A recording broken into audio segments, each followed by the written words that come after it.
Cette question est centrale et elle a agité de nombreux esprits au cours des derniers siècles. Est-ce que Dieu existe vraiment? Aujourd'hui, je vais vous partager à travers cette histoire la réponse du Bouddha à cette question très importante. Alors écoutez bien cette histoire jusqu'à la fin, car vous pourriez connaître une révélation aujourd'hui.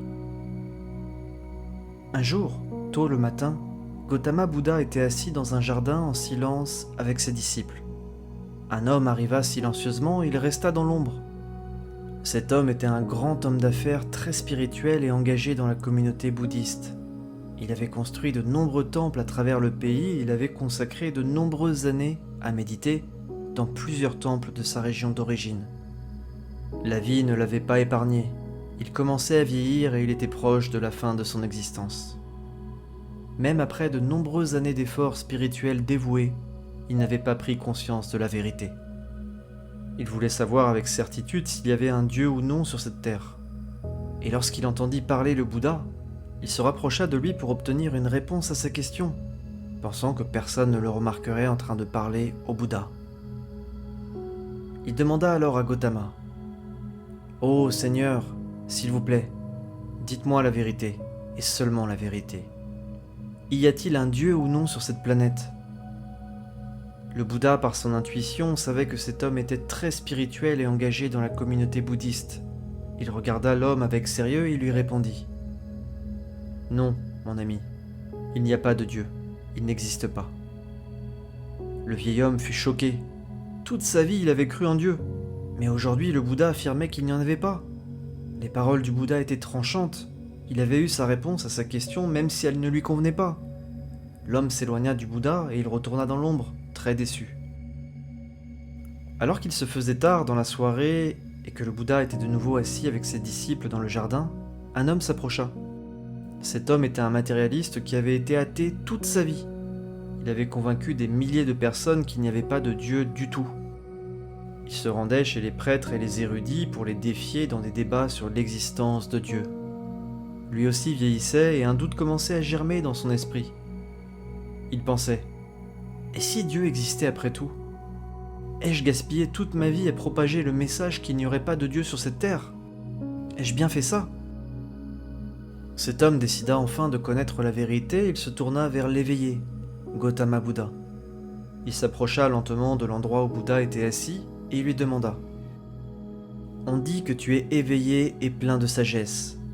S'il te plaît, dis-moi s'il y a un Dieu ou non. » Le Bouddha savait que cet homme était athée et il répondit d'une voix ferme et convaincue : « Oui, mon ami, il y a bien un Dieu qui existe. » L'homme était en état de choc. Il avait été athée toute sa vie, mais le Bouddha aujourd'hui lui expliquait que Dieu existait bel et bien. L'homme avait confiance en Bouddha, mais de nombreuses questions tourbillonnaient dans son esprit. Il s'éloigna alors pour réfléchir.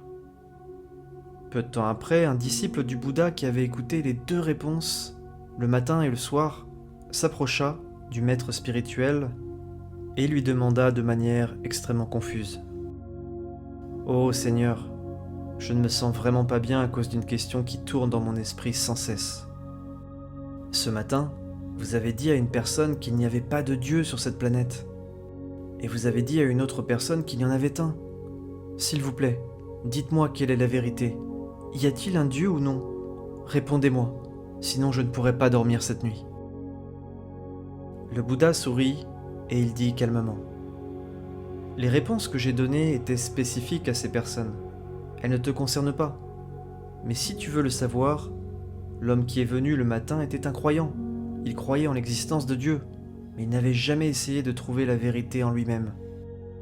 Son cheminement spirituel s'était arrêté là, et c'est pourquoi je lui dis qu'il n'y avait pas de Dieu, pour stimuler sa quête spirituelle. Maintenant, il cherchera la vérité, et son voyage commencera. » Le Bouddha continua : « L'autre homme qui est venu le soir était athée. Il avait cru aveuglément qu'il n'y avait pas de Dieu, et il n'avait jamais cherché à connaître la vérité sur sa propre existence. Son cheminement spirituel s'était également arrêté là. C'est pourquoi je lui ai dit qu'il y avait un Dieu, pour stimuler sa quête spirituelle. Maintenant, lui aussi cherchera la vérité et son voyage commencera enfin. » Le Bouddha conclut sur ses propos d'une grande sagesse. J'ai dit à chacun d'eux ce dont il avait besoin pour renforcer sa quête spirituelle. Le croyant doit chercher, et l'athée doit trouver la foi. C'est ainsi qu'ils pourront progresser tous les deux dans leur chemin de vie. Le disciple demanda alors, « Mais Seigneur, qu'est-ce que je dois faire de mon côté ?» Le Bouddha sourit et il dit, « Continue simplement de méditer et tu atteindras la vérité un jour ou l'autre. C'est une question de temps. » Moralité de l'histoire ? Dans la vie, on peut s'apercevoir qu'il y a deux types de personnes. Ceux qui croient en Dieu et ceux qui n'y croient pas. Que vous croyez en Dieu ou non n'est pas important. Ce qui importe, c'est de reconnaître votre véritable moi. Le plus important, c'est de reconnaître la vérité en soi. En fin de compte, jusqu'où nous irons dépendra de notre désir ardent d'atteindre notre but. Ceux qui ont une grande quête pour connaître leur véritable essence feront des efforts importants pour trouver la vérité, et la vérité se révélera à celles et ceux qui la désirent le plus. Cette sagesse du Bouddha est forte et profonde, elle est riche d'enseignements. Croyant ou non croyant, engagez-vous sur le chemin de la vérité, et c'est toute votre vie qui se transformera. Je peux vous le garantir. Merci d'avoir regardé cette vidéo jusqu'au bout aujourd'hui. N'oubliez pas de liker et de vous abonner pour ne rien manquer par la suite. Surtout prenez soin de vous, et que la paix et l'amour soient dans votre cœur.